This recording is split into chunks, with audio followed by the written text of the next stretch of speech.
така, представете си следната картина. 1 януари 2026 година. Поглеждаме криптопазара и... честно казано, нищо интересно не се случва. Всичко изглежда в застой, даже е скучно. Обаче, ако се заровим малко по-дълбоко, под повърхността, данните ни разказват съвсем друга история.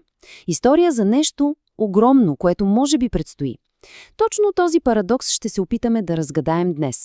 Добре, ето как ще го направим. Първо ще видим защо пазарът изглежда толкова успеен. След това ще се гмърнем надълбоко за скритите сигнали. Ще анализираме тримата основни претенденти, ще разкрием какво точно представлява така нареченият ефект на свитата пружина и накрая ще погледнем какво може да означава всичко това за бъдещето. Да започнем оттам, от това, което всички виждат на пръв поглед. Защо усещането е, че пазарът е в застой? Точно това е усещането, което витае във въздуха. Стагнация. Сякаш нищо не се случва. Но ако това беше цялата история, нямаше да правим този анализ, нали? Хайде да видим данните, които карат всички да се чувстват по този начин. И ето го и обяснението защо повечето хора са песимисти. Трендът, като го погледнеш, е или надолу, или просто не мърда. Коефициентите на Sharpe, които на прост език измерват каква възвръщаемост се получава за поетия риск, са слаби. Обемът на търговията показва, че мечките, продавачите, имат надмощие, а общото настроение е просто скука, примирение, капитулация. Добре, но какво става, когато спрем да гледаме само повърхността и използваме по-сериозни, по-дълбоки аналитични инструменти? Оказва се, че картината се променя и то драстично.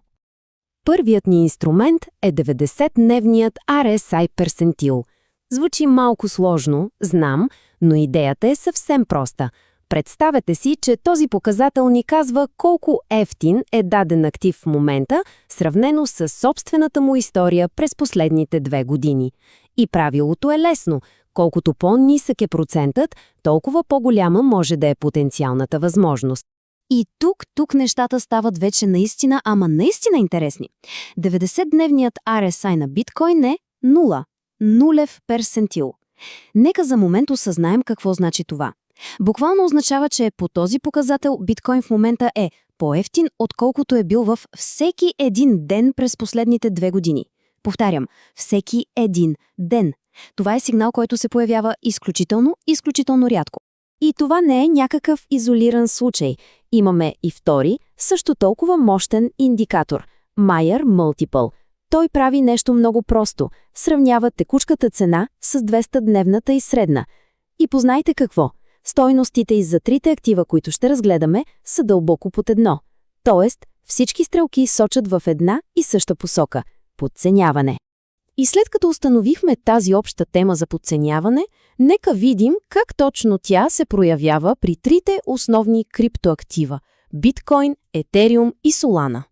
Тази таблица ни дава перфектна моментна снимка на пазара. Веднага виждаме, че според анализите, биткоин и етериум са в ранна бича фаза. Солана, от друга страна, все още е в фаза на акумулация, което предполага, че има повече път да извърви. И вижте RSI персентилите. Всичките са изключително ниски. Но обърнете специално внимание на спада от върха. Солана е паднала с над 50%. Това я прави едновременно най-пострадала, но може би с най-голям потенциал за възстановяване. И ето как един от анализите обобщава картинката при биткоин. Настоящата цена не се разглежда като проблем. Напротив, гледа се на нея като на рядка възможност, като на подарък преди следващия голям възход. При етериум виждаме нещо подобно, но тук акцентът е върху рядкостта на сигнала. 14-седмичния му RSI е в зона на свръхпродажба. Това е нещо, което се случва веднъж на година-две, а в миналото почти винаги е било сигурен знак, че дъното е близо. А Солана? И тя е представена като картата с най-висок риск, но и с най-голям потенциален джакпот. Анализите я поставят в фаза на дълбока стойност. Това е класическа асиметрична възможност, където потенциалът за раст е много по-голям от потенциалния спад. И така, стигаме до, може би, най-силната и обединяваща тема и при трите актива. Нещо, което анализите наричат ефектът на свитата пружина. Само погледнете колко абсурдно ниска е волатилността в момента. При Solana е в нулевия персентил, никога не е била по-ниска през последната година. При биткоин и етериум е съответно в 6-тият и 7-тият. Това е статистическата картина на един пазар, който буквално е заспал. И тук е ключовият момент. Това затишие никога не трае вечно. Историята ни учи, че когато волатилността се компресира до такава степен, следва експлозия. Въпросът не е дали, въпросът е кога и в каква посока. Ето, точно това е. Това е идеята за тази метафора за силно притиснатата пружина. Всичката тази енергия се събира и когато най-накрая се освободи, движението не е плавно. Не, то е рязко, силно, експлозивно. Добре, щом пазарът е свита пружина, какво се случва, когато тя се отпусне? Нека видим какво прогнозират аналитичните модели. И разбира се, важно е да се помни, че това е обяснение на анализи, а не финансов съвет. В краткосрочен до средносрочен план моделите са доста предпазливи. Те предвиждат едно постепенно, стабилно възстановяване с около 30% за следващите 6 месеца и за трите актива. Стабилно, да, но определено не и експлозивно. Обаче тези числа са само началото. Истинският потенциал, за който говорят анализите, се крие в целите за върха на целия пазарен цикъл, а там картината е съвсем различна. За биткоин прогнозната цел за върха на този цикъл е над $266 000. Това е потенциален ръст от над 200% спрямо нивата от 1 януари. За етериум моделите сочат към цена от близо $8000.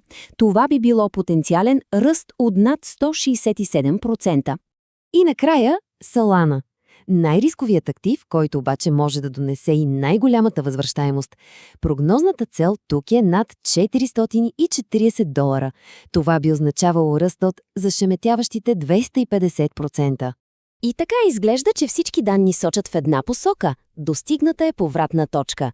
Пазарът е една силно притисната пружина, готова да се освободи.